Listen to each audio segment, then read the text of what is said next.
So you are a Jiu Jitsu hobbyist who is about to compete for the very first time. You have taken the time to consider it and you're like, I'm going to do it. I'm going to dip my toe in the water. Well, in today's video, I want to go over a 5-step checklist that you can go through in order to prepare for your very first competition. How's it going, everyone? My name is Chasen Hill. I'm a Jiu Jitsu black belt. I've been teaching and training now for over 15 years. So make sure you give this video a like. Also hit the subscribe button and turn on that bell icon. That way you are notified whenever the latest video comes out. What are these 5 steps and why are they important? Well, the 5 steps are: understand the competition date. What is the weight division and experience that you're going to pick? I want you to know the rules of the competition. I want you to notify a coach and then actually train sufficiently. And I know those don't seem like a lot of crazy things, but over my 15 years of working with students, a lot of times they don't do any of these things. They just kind of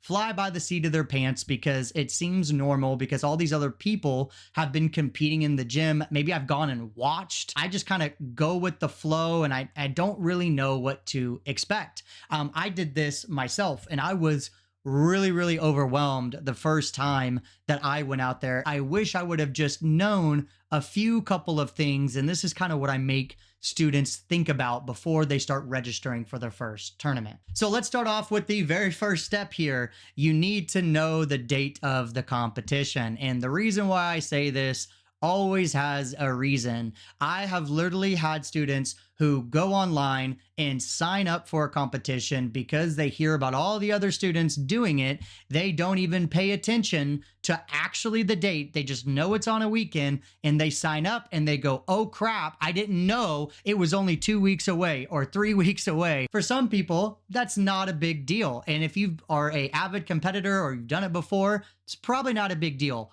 But for your first time, I would not recommend signing up on a short in notice. Even if you're aware that it's on a short notice, I just really wouldn't do it because of all the other things that we're going to talk about here in just a second. I recommend that you at least sign up for one at least 2 to 3 months ahead of time if it's your first competition, because that's going to give you adequate time to go through the steps that we're going to go through here. And when you do it in such a condensed time, it feels like that you have to kind of rush and get ready for everything very quickly. And it creates this chaos. And some people thrive in chaos. That is me. I thrive when things are crazy and my schedule is busy and I have to be in 90 different places. When you're already going into an extremely stressful environment of a jiu-jitsu competition and you want to do well, it's probably not the best. Trust me, it's going to be plenty of chaos to fuel your gas tank whenever you get there. I promise you that. Let me know what you guys think down in the comments below. What would you give advice to a first-time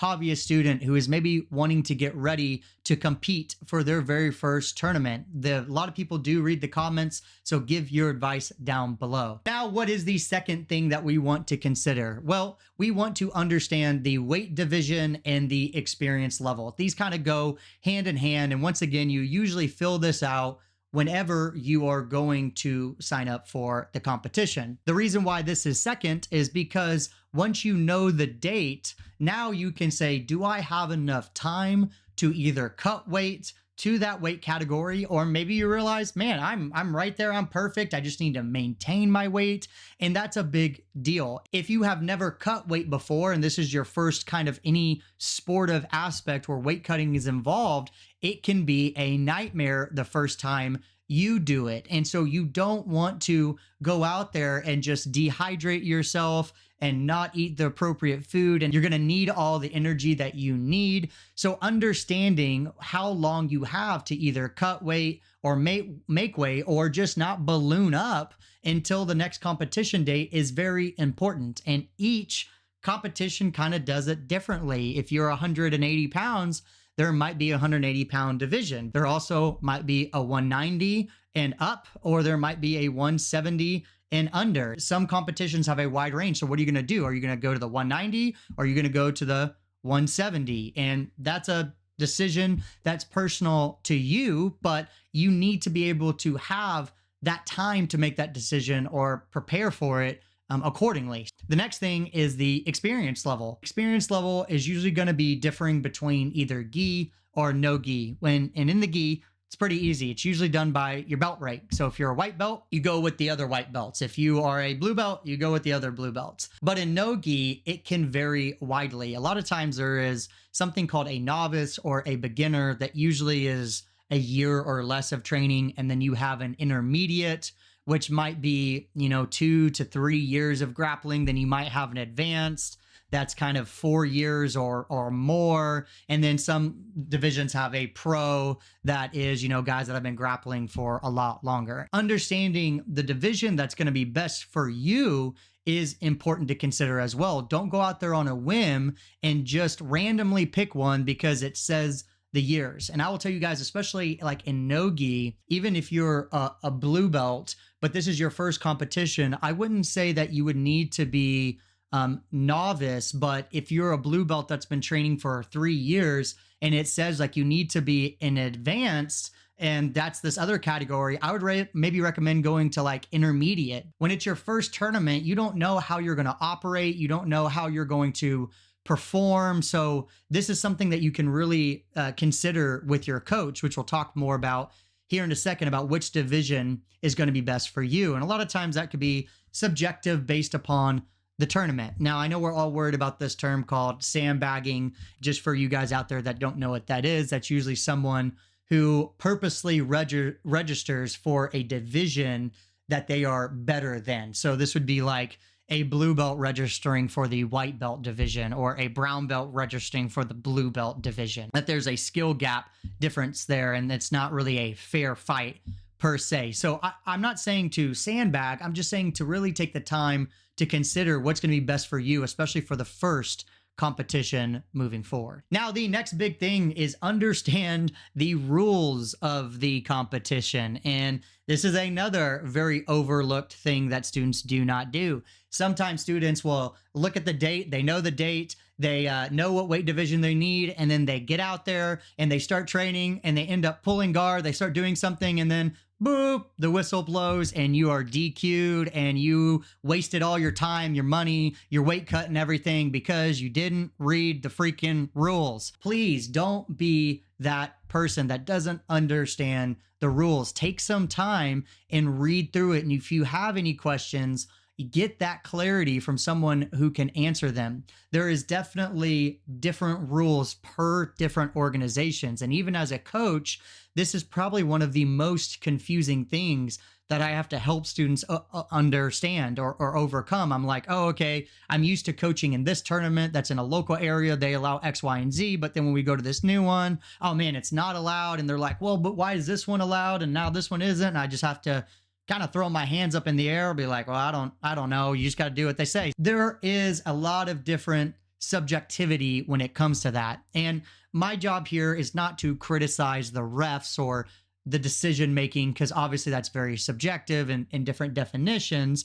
But if it says no heel hooks at blue belt, don't heel hook. Okay. If it says to not do this move at this belt, just don't do it. Then you might want to understand also what the point system is. I would say this is a little bit more universal throughout many of jiu-jitsu competitions. Usually the mount is awarded the same points.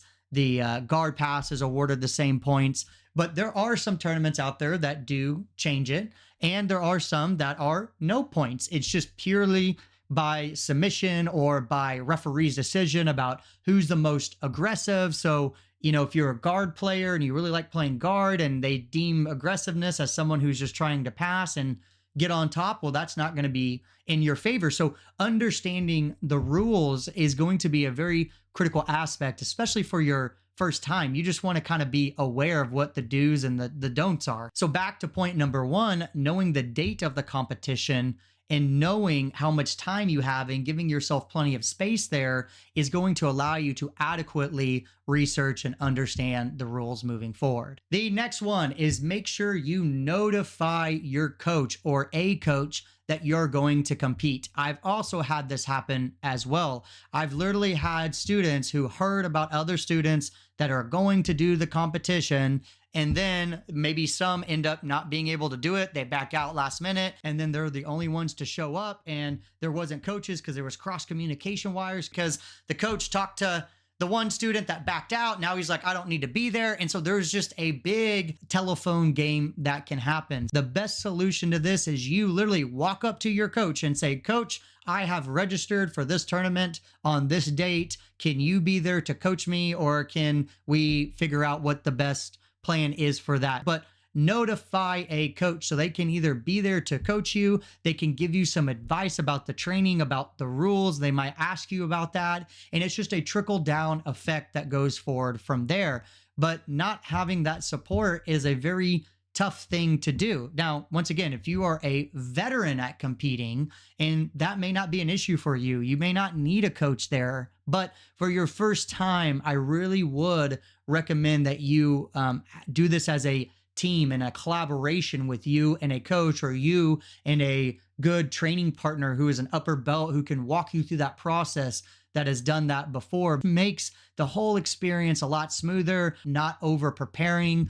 Sometimes I've seen literally students do like a full gym workout before they show up and compete, and then they're just exhausted because adrenaline levels are so high, which we'll talk about in the next part of the video as well. Then by the time they get out there, they're just like dead. Having a coach in your corner that can be like, man, just calm down, just chill, relax, don't waste your energy. All those things are very helpful. And then the last one is make sure you are training sufficiently. I cannot explain this enough as well. Going back to step one about knowing the date of the competition, giving yourself 2 to 3 months is a good enough amount of time to sufficiently train for your first competition. You're probably not going to be going out there trying to win worlds or Pan Ams for your first competition. It's probably a local tournament. You just need to get used to training consistently, getting those rounds in, getting your cardiovascular in shape. And I'm going to tell you guys right now, the only thing that gets you in Jiu Jitsu shape is Jiu Jitsu. Don't think, I'm going to skip the gym tonight and I'm going to go run instead. That's not going to help you escape a rear naked choke is running, right? What's going to help you in cardio is going to be able to simulate training rounds. It's not just the physiological effects of cardiovascularly improving from aerobic based activities.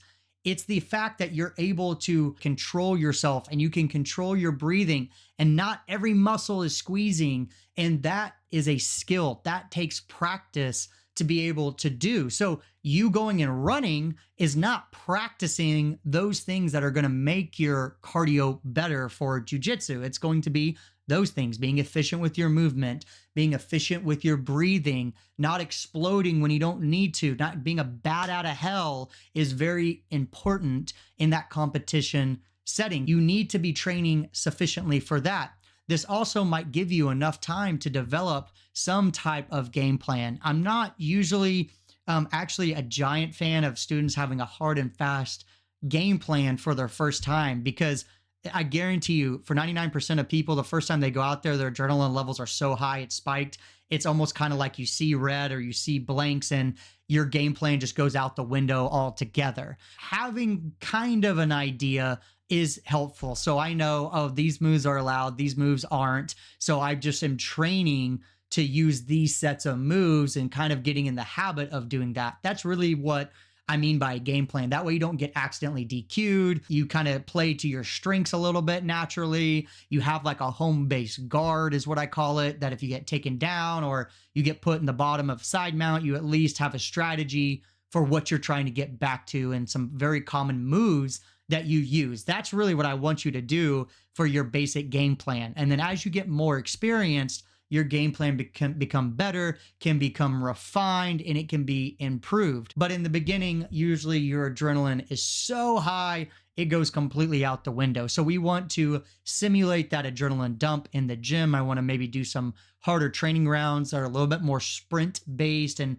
have guys push the pace, put myself in bad positions. They have to really work at getting out of quickly. There's a lot of different training drills out there that is beneficial. Make sure you train sufficiently for your first time. I've had students where they sign up like only 2 or 3 weeks out and they just get absolutely overwhelmed and just kind of blown through, and they kind of get this shell shock that prevents them from ever wanting to do another competition. And that kind of saddens me as a jiu-jitsu coach, because there are a lot of pros for doing competitions every now and then, especially as a hobbyist. And we want to try to make this experience as positive as possible and not as negative as possible. Some people out there have a different mindset than me when it comes to coaching. They're like, Chase, you're giving them way too many things. You're making them think about too much. It's not that hard. Just go out there and go do jujitsu. But to me, that's just kind of pushing the problem off to the side, because you're just not wanting to help them prepare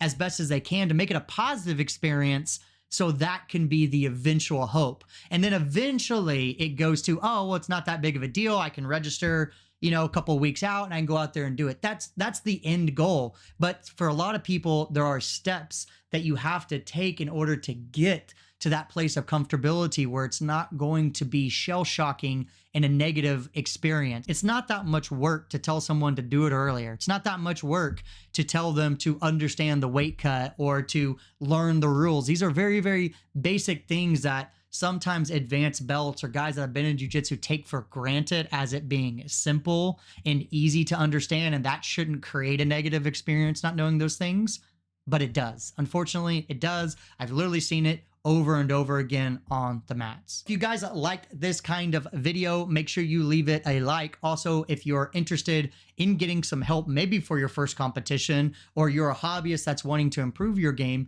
you can 100% apply for my coaching program. I call it the Jiu Jitsu Acceleration System, and you can find the link down below where you can book a call, and then we can transition you and get you a game plan built and start to play to your strengths and understand what your jiu-jitsu needs. So you can do that right now.